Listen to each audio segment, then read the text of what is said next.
Hello and welcome to Sideshow's First Look. Today, Batman, XE Suit Special Edition 6-scale figure by Hot Toys. On the exterior of the box, we're going to see Batman in his XE suit. This is a still from the actual game. The artwork is a wraparound and goes on the front and the two sides. The front of the box is a magnetic book cover closure, and when we open up inside, the inside flap gives us a rooftop view of Gotham, and the window box lets us see the figure inside. Let's take it out and see how the trays are laid out. Connected to the top tray is a smaller tray that has the additional hands and the weapons. The main tray, Batman in the EX suit, and the parts of the Cryodrill. The lower tray is going to have all the elements to build the diorama base and the figure stand. Right now, let's unpack this suit and get a better look. Right there in the center, Batman in that heavy armored suit. On the side, his two Batarangs, the grapnel gun, the cryptographic sequencer, and two display options, and all of the pieces for the Cryodrill. Here on the other side, the assortment of alternate hands and that diorama base and figure stand. Now, let's get a good look at this XE suit. The Batman XE suit is based on the extended story Cold Cold Heart from Batman Arkham Origins. The cowl has the pointed ears and furrowed brow we've come to expect with Batman. Now the entire piece is given a light weathering up around the ears, right on the front, and around the eyes, which makes it look as though this cowl is made of metal. What's usually an open lower portion of the cowl is now covered. This allows Batman to breathe in those cold environments. On the chest, the bat symbol spreads across the entire front and is in a gloss black. Running along the exposed areas of the undersuit are warm orange lines for the extreme temperature change. The lines run along the shoulders, under the chest armor, around the elbows, and on the gloves, as well as the waist, abdomen, and knees. In addition to the armored pieces, there are large padded areas in the biceps, abdomen, and the upper legs. Pads are sculpted and painted to show the wear and folds and the damage. On the upper legs, we even have what may be the remnants of sharp weapon cuts.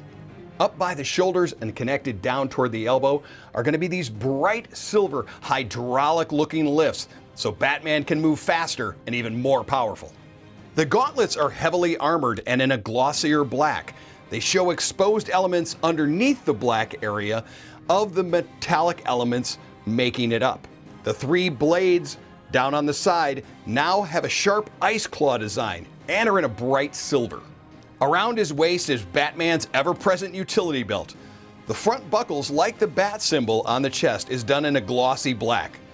The pouches and gear all around the middle are sculpted and painted and are permanently attached.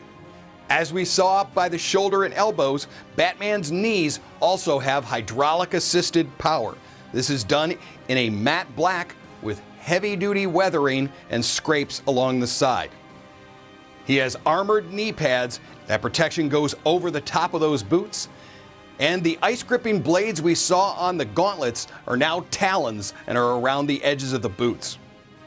The cape is a two-layered cape with a leather-like material on the outside and a silken one on the inside.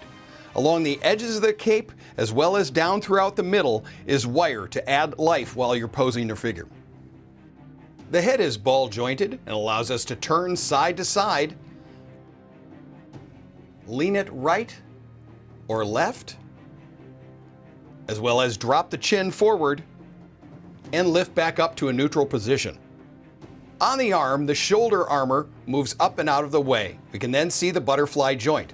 That lets us move the arm forward and backward, as well as shrug up or drop down. With the armor up out of the way, we can lift that arm straight out to 90 degrees to the side. Because of the ball joint, the arm can lift fully forward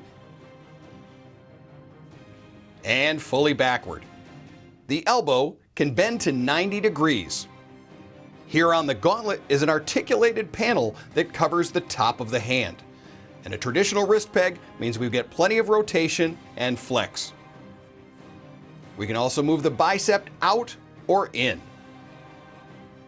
With the arms up and out to the side, we can take a look at the chest and torso. A cut here in the middle allows us to turn the upper area of the chest right or left. A larger turn happens down here at the waist. We can also crunch forward and extend back to neutral. Here on the waist and legs, we can extend the leg out to the side, kick the leg forward, and move the leg back. The knee, the articulated panels here, will move as you extend to a 90-degree bend. The ball-jointed ankle on the foot allows us to drop the foot forward. The panel here on the front will move out of the way. We can lift the foot upward as well and lean it from side to side. On to the accessories of the Batman XE suit. The Cryodrill has alternate display options with normal or an activated mode, and the small piece that attaches to give it that laser cutter look can be used in either of the arms. The center portion of the Cryodrill spins a full 360 degrees. 2 thermocharged Batarangs. The cryptographic sequencer with 2 display options. And his grappling gun. A pair of hands for holding the weapons, a pair of hands for the Batarangs, fists, relaxed hands, and a signal listening right hand. The top of the figure diorama looks like a metal grate, and the figure stand clips right inside to hold the figure. Right there on the front is going to be the nameplate of the Batman XE suit. This has been Sideshow's first look at the Batman XE suit Special Edition 6-scale figure by Hot Toys from Batman Arkham Origins. For more information about this figure, follow the link below. Thank you for watching, and don't forget to let your geek sideshow.